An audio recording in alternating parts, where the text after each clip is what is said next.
those little things that he likes. Yeah. That's right. Good afternoon. I'd like to call to order the special City Council meeting of Friday, April 13, 2018. And please rise and join me in the Pledge of Allegiance. I pledge allegiance to the flag of the United States of America and to the republic for which it stands, one nation, under God, indivisible, with liberty and justice for all. Roll call, please. Okay. Albertson. Here. Bueller. Bueller. Here. Danforth. Here. Lallam. Here. Manti. Here. Roby. Here. Solom. Here. Thorsten. Here. Vilhauer. Here. Y. Present. Thank you. The first item on the agenda is approval of the agenda. Is there a motion? Oh. Moved by Councilwoman Manti and second by Councilman Vilhauer. Any discussion? All those in favor signify by saying aye. Aye. Those opposed signify by saying nay. Motion carries. The second item on the agenda is the Essential Air Service bid recommendation. And I will say there was just a special airport board meeting in which ADI's option 2 with the reverse path was recommended to the City Council. And I will let Todd explain what that means. Ray, could I get my screen up here, please?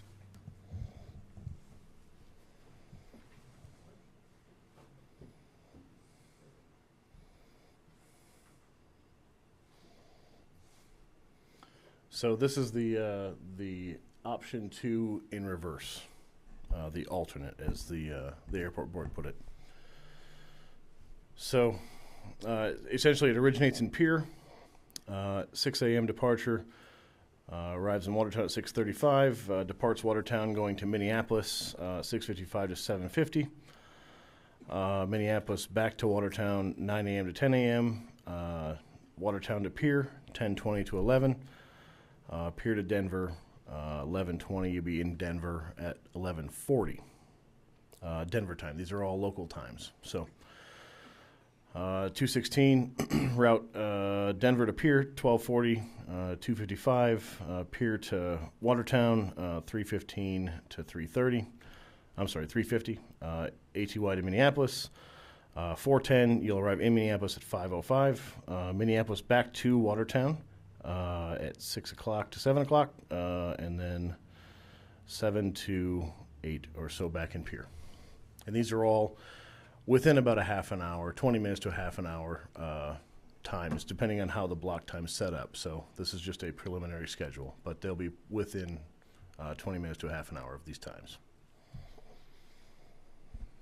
Okay, just for the record, we have numerous options, and ADI has put in a bid for airline service. They have option 1, which the airport board originally recommended, which is the status quo of what we have now. Then we have option 2, which has flights going both to Denver and to Minneapolis, although what they had proposed in their original bid was 2 flights to Denver per day and 1 to Minneapolis. This is an alternate to that bid, which was just recently received after the business with Great Lakes Airlines, which caused the airport board to rescind their recommendation. And we also have a bid from Boutique Airlines. And Todd, I would like you to tell them a little bit about Boutique Airlines. And we did get a bid from Great Lakes Aviation. And as far as I know, none of those bids have been rescinded, even though Great Lakes Airlines has ceased their operations. The City of Watertown has service with ADI right now, and ADI was utilizing the interline agreements that Great Lakes Airlines had with the majors to get bags checked through to final destinations from Watertown. And Great Lakes ceased their flights. They intended to keep their other services going, including the reservation system and the interline agreements, but the airlines severed those. So we no longer, at this point in time, have the interline agreements in place. We don't have anything in place with ADI. So if you fly beyond Denver right now, if you have a checked bag, you have to go collect it in Denver and go back through security with it. If you're just using a carry-on, nothing's changed except that you have to book separate tickets to go beyond Denver anywhere else, and you got to have both those tickets.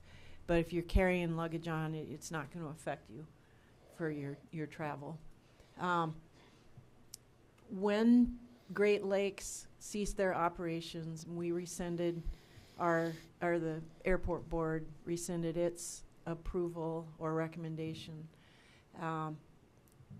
Negotiations started right away with ADI, and also Boutique came and gave a presentation to the airport board, and they have a very compelling presentation. They've been growing. It's a small airline, small planes, but it looks to me like we have a couple of really good options to choose from, which is a nice position to be in.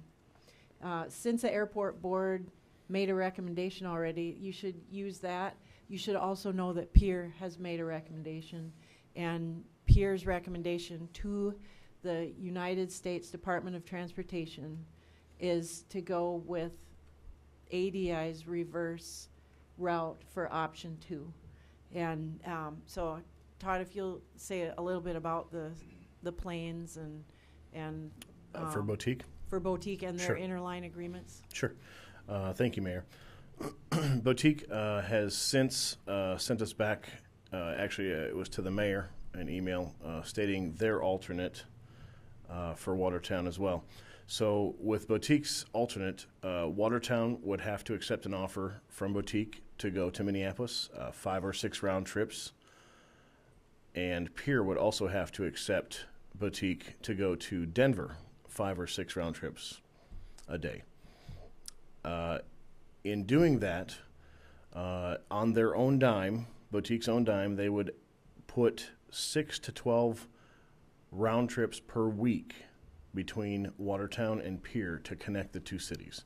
So we would essentially have flow through to Minneapolis and Denver. Those options were with an 8-seat Pilatus, PC-12. One thing I will note is if you have 60 days continuous service with an 8-seat single-engine aircraft, the federal DOT does not have to give you anything more than that going forward. So essentially you're giving up your jet or your turboprop rights. The bids were considerably higher for Boutique, but Boutique also offered in their alternate to put a maintenance facility in Watertown if we were to accept them, which is something to be noted. And Boutique currently has interline agreements with United. Correct, an interline ticketing and baggage agreement only. And that interline agreement with United is questionable how valuable that would be in Minneapolis because it's more of a Delta hub. Right. So. Does anyone have any questions of Todd? We need to make this recommendation by Monday, and that's why we're having this special council meeting today, because the council meeting will be at the end of the business day Monday. So I have one, Mayor.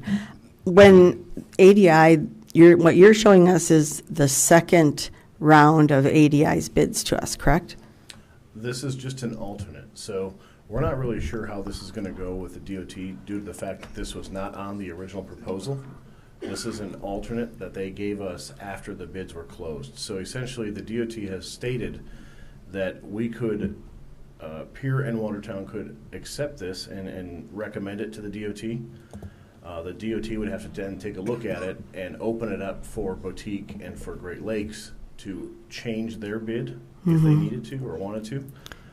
They're not sure on the time frame of that. If it That's my takes next longer question. than it would to just throw everything out and rebid, like an emergency rebid situation, then they would likely do that. And it would be a 2-week rebid process.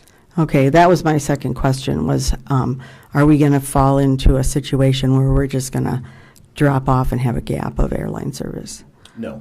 Okay, thank you. Councilman Billhauer? Todd, what happens if we were to not go the same route that Pier goes? I mean, you discussed that at the airport. Can you kind of walk us that if we go a different direction than Pier has decided? Do you have a different direction in mind? Because we have standalone options. Well, let's just say we stick with the service we've got right now. Correct. Okay, status quo ADI option 1. If we were to recommend that to the DOT, likely scenario would be they would reject all and go out for a rebid to tie the two cities together, or they could separate us at that point and have standalone bids for each city. That's an option. They could also, and their standing history in the last 6 months has been to accept low bid, no matter what the community says. So they could indeed come back, even if we both recommended this, they could come back and say, there's too much money going out. It's $1.1 million more for Watertown and more subsidy for Pier. We're going to stay with option 1 because of the price, essentially. We give you 12 weekly round trips. We meet all of the criteria for essential air service with option 1. So that could be an option for them as well at any time. Councilman Roby? Again, option 1 is what we currently have. Correct. Okay, another point of clarification, if we switch to another plan or if we switched airlines, the existing airline will service us until that change is complete. So we're not facing a lack of service at any point. Is that correct? Their contract end is July 31st. New Okay. contract date is August 1. Okay. Other point I was going to make is I've sat through some of these meetings. Boutique puts on a good presentation. They've got a very good track record. It's a pretty good show, but they got small planes, right? That's the problem. They got the 8-seat plane. I think you said this earlier, but make sure I and we understand what happens if we go to a prop plane and what does that do to our future for jet service. I want to make sure I understand that. Okay, I have 2 things I'll mention about that. So they proposed an 8-seat aircraft, the PC-12, and they proposed a 9-seat aircraft, which is a King Air 350. Not a lot of difference in our eyes, but in the DOT's eyes, there's a ton of difference.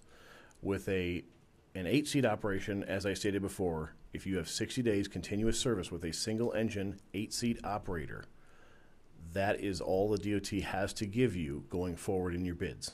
So you're kind of limiting yourself to that. With a 9-seat operation, you're out of that 60-day continuous service because we've had props, twin props before with the Regional Elite going to Minneapolis. So another thing I'll note about the 8-seat to the 9-seat is they're both really expensive to operate comparatively to the 50-seat jet, where you can spread the price out to 50 seats. That being said, Boutique's 9-seat option I don't think is valid for Watertown due to the fact that it's so expensive. We would need over 13,000 enplanements for our $200 per passenger subsidy cap. Now, if we don't hit that, the federal government could come back and not give us a waiver for air service next year. So we could essentially lose air service from here on out if we don't meet that $200 per passenger cap. Todd, you may want to mention, too, the difference in the speed between the jets and the prop, the flight times. Roughly 200 knots between the aircraft. So you're looking at hour 15 roughly for the 8 or 9 seat, and about 40 minutes for the jet. Boutique in their To Minneapolis, presentation said that most of the time is getting up to speed and decreasing the speed, and Right. so there would only be about a 10-minute difference. That's what I heard him say. The airspeeds, if you look at the airspeeds, is what I'm talking about. The miles But per you're hour not going the to air Minneapolis. that full speed the whole time. Right. The jet can make it there faster, Right. essentially. Todd, are there any capability differences with the ADI jet versus the 8-passenger plane? Is there anything that would be more restrictive to the smaller plane versus the jet in the ability land under certain conditions or whatever? Are there anything from that aspect that's a benefit to the jet? No, not really. Actually, in the pilots industry, actually turboprops are safer because they can feather the props. They can actually twist and turn the props in icy conditions, and mainly it's landings and takeoffs when they're on the surface. They can also crab walk in much easier than a jet. So to answer your question, actually a turboprop is a safer aircraft to fly than a jet. Councilman Vilhauer? Todd, what kind of fares would we be looking at with ADI as far as to Denver and to Minneapolis? They stated in the emails that it would be $99 each way still to Minneapolis and to Denver. They would try and lessen them fares due to the interline agreements being gone now. We did request that the ticket price go down maybe to $89 or $79, and they're looking into that. But currently, it will be $99 to Minneapolis and to Denver. And what was the Councilman boutique Albertson? fares? $72 to Minneapolis and $79 to Denver. Councilman Albertson?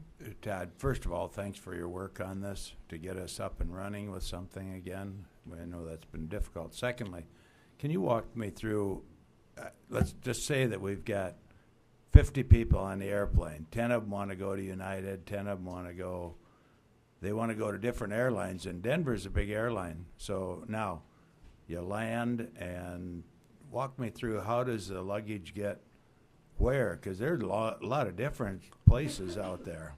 Yep.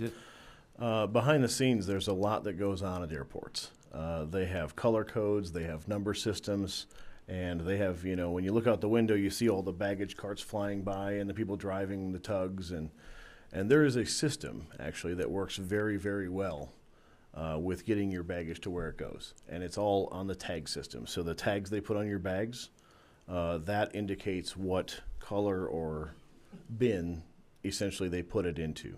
So will they do that, though? I mean, now if there's no connecting, It'll and all you're go into connecting on your own, so here you are out a long ways away from United Airlines.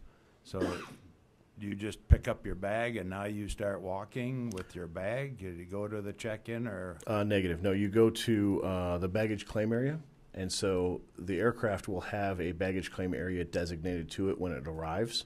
Okay. Due to the fact that we don't know if people are staying in Denver or traveling through. Right. But the people who are staying in Denver, there is a number or a color code for that. That's simple, yeah. And those bags just go onto that cart, and it goes down to Carousel X. Yeah, that's simple. But it's the guys going to United or? They would go down to that carousel, pick up their baggage, and then go back through security and go back to their gate on the next airline. Can make a comment on that United thing. I'm sorry. Just a minute. Oh, I'm sorry. Councilman Vilhauer? Okay, what do we have any sense of what, I'm excited about the idea of picking up the service to Minneapolis, but do we have any kind of sense as to what the demand is out of Pierre? Question being, with the flights originating in Pierre, let's say they fill up heading to Minneapolis, where does that leave us as far as when the plane lands in Watertown, but it's already full going to Minneapolis?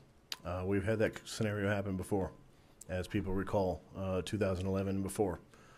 It originated in Watertown. We had smaller aircraft at that time. So to answer your question in full, I don't know. What I can tell you is statistics in the past. Pierre, when they had dual service and they were flowing through Watertown to go to Minneapolis, they also had a route to go to Denver. They did 10,000 roughly enplanements. It was over 10,000, but under 11,000 going to Minneapolis and 5,000 going to Denver.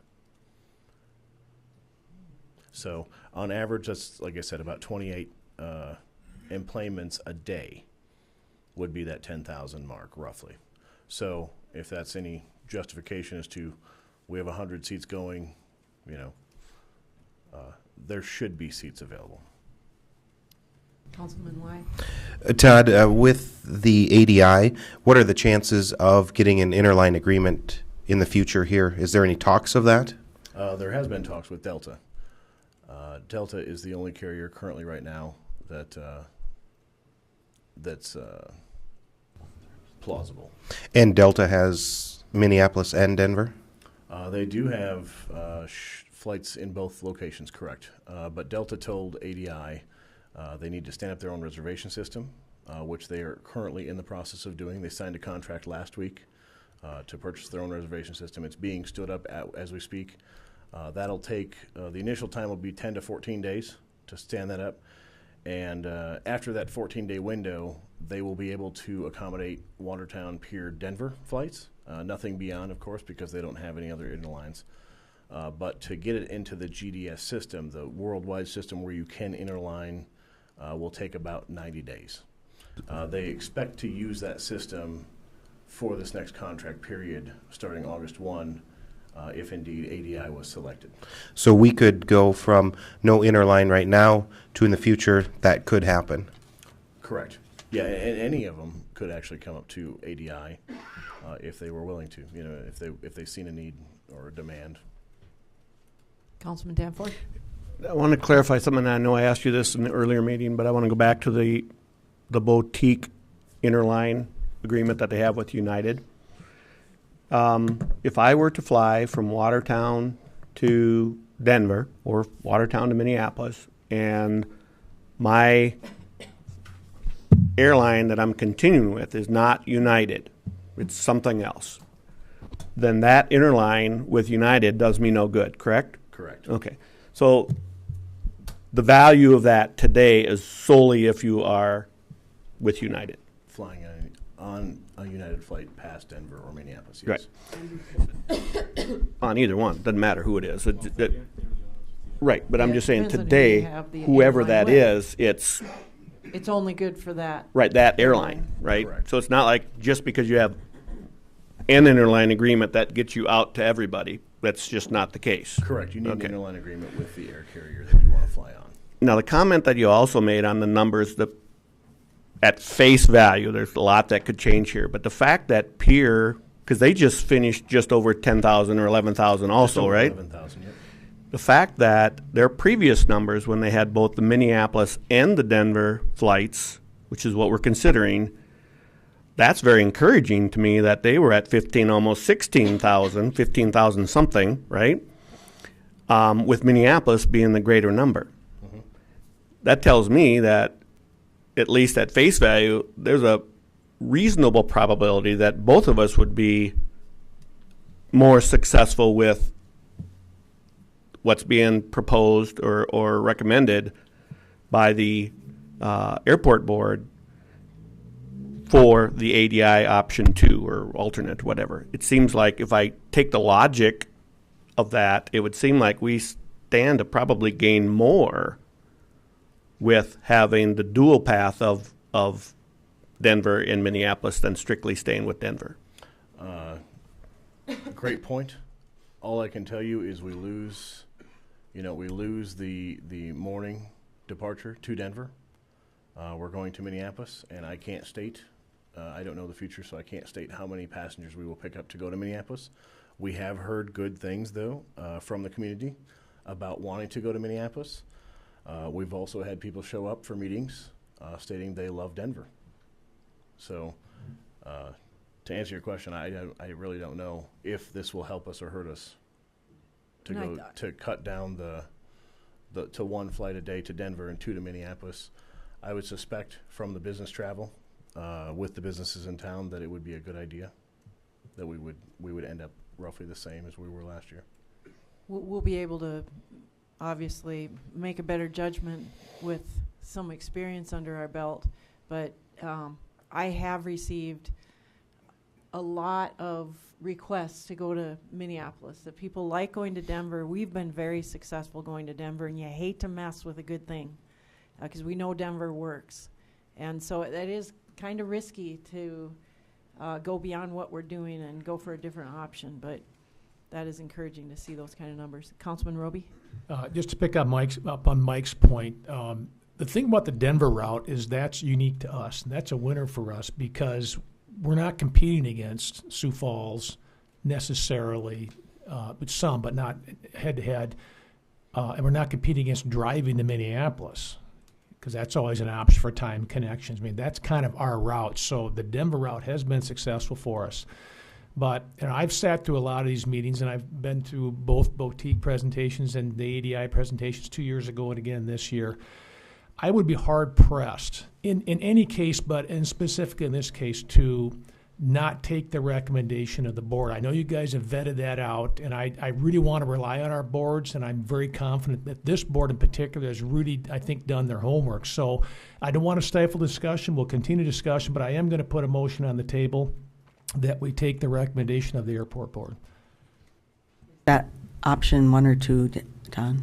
Option 2 being presented, which was recommended. Option 2, With the alternate. alternate. Correct. Yeah. That's a reverse route from the actual bid that we received. Councilman Y? I asked you this earlier, Todd, but I want to ask it again. Can I have a second? I'm sorry. I second. Okay. We got motion from Councilman Roby, second from Sorry. Councilman Thorson. Now we can have discussion. Okay, Todd, I asked you this earlier, but I wanted to ask it again. With losing a flight, an early morning flight to Denver, if there's still a need for that and it's not being met, can we add, or is there options there that the airline may look at adding an additional flight? How does that go about? They could. It's called at risk, and they could add a flight. The ticket prices, I guarantee you, are not going to be $99 for those flights. But if the demand is there, sure, they'll throw another plane in Watertown. Do we know? I mean, they would ultimately make that decision. Would we go to them and say, "Hey, we're interested in adding another flight"? I would guarantee you that by the time we go to them, and they already know, they know they know their schedules for flights as far as passenger loads and demand. So I mean, if they keep seeing full flights going out of Watertown to Denver on this option we have now, they're going to be looking at that. This is they're looking to make money at this as well. So those prices, though, it would be higher on that at-risk flight, but would not affect these prices that are scheduled here. Correct. This is a contract between the DOT and the airline, so they would have to match these prices that they put out on paper. Councilman Lallam? Todd, does this have any effect? Do we currently do the maintenance here in Watertown? We do. How is that going to affect if they start doing that in Pierre versus here? Could affect the FBO. Also fueling. We were the originator, so we fueled it in the morning. We were doing about 1,500 gallons a day of fuel, which the airport and the city receive 4 cents a gallon on. So it's a lot of fuel. We're looking at 600,000 gallons a year. So Pierre, with the fly-through, I don't know how much. This has been a question from the FBO actually as well. Even this morning, was wondering if ADI was fueling here, or what their options were, and I don't know any of those answers. That's strictly between the airline and the FBO. If they want to continue maintenance here, or continue fueling here on the turn as they go to Minneapolis or to Pierre, those would all be questions between the airline and the FBO. But I would assume that it would affect us in some way. Yes. Okay. Mayor. Any others? Councilman Bueller? I just want to I want you to know that I support this option. On the airport board, I sat through the meeting this morning. I absolutely think this is the route to go, and I do believe there will be and is a demand for the Minneapolis leg of this thing. I think that's important to us, and I think that will help our boardings quite a bit. And we'll still have the option to go the other direction. I do want to clarify, just because we're on TV with this thing, I think, and just so the public, and we talked about this at the board meeting this morning, it's going to take some education for the public because things have changed. I mean, not just our flight schedules changed, but what's changing is how we handle our bags, how we handle ticketing, because we are going to have that. So everyone's aware. We've got, if you're going to go on from Denver, you're going to go on from Minneapolis, you got to buy a separate ticket. And you're probably wise to carry on in most instances because then you can just go to the gate with the second ticket if you're going on to Chicago, say from Minneapolis, and then you can travel out from that gate. But people need to know that. If there is an issue with your first leg of the flight, if there's a problem, it gets canceled, you're kind of out of luck on the second leg because you're a no-show for that flight. Just so folks are aware of that. We really don't have a choice in that, I don't think, until we get this interline agreement. And to me, that's paramount to try to, get somebody to do that for us. And hopefully somebody like a Delta that's got a hub in the cities or somebody that's got hub, and the more the better. But just so folks are aware of that, it's going to change. I mean, it's going to be a little bit different. Thanks.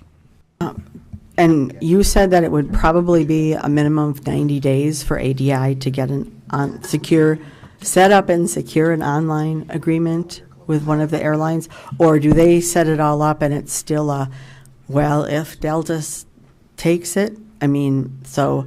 Okay, so let me clarify. The reservation system will take 90 days to accept interline agreements. It has nothing to do with ADI actually getting an interline agreement. This is just the platform for the ticketing to be allowable for interline agreements to work. That's all that is. ADI is in negotiations with American and Delta currently, and Delta told ADI that if they have their own reservation system, which that's what they're working on, and if they fly into a Delta hub, the negotiations will get a lot tighter. Any other questions or comments? Seeing none, then I will look for council action. All those in favor signify by saying aye. Aye. All those opposed signify by saying nay. Motion carries. Is there any old business? Any new business? Any liaison member reports? There's no reason to go into executive session, and so I'll look for a motion to adjourn. Moved by Councilman Wise, second by Councilman Lallam. All those in favor signify by saying aye. Those opposed signify by saying nay. We are adjourned.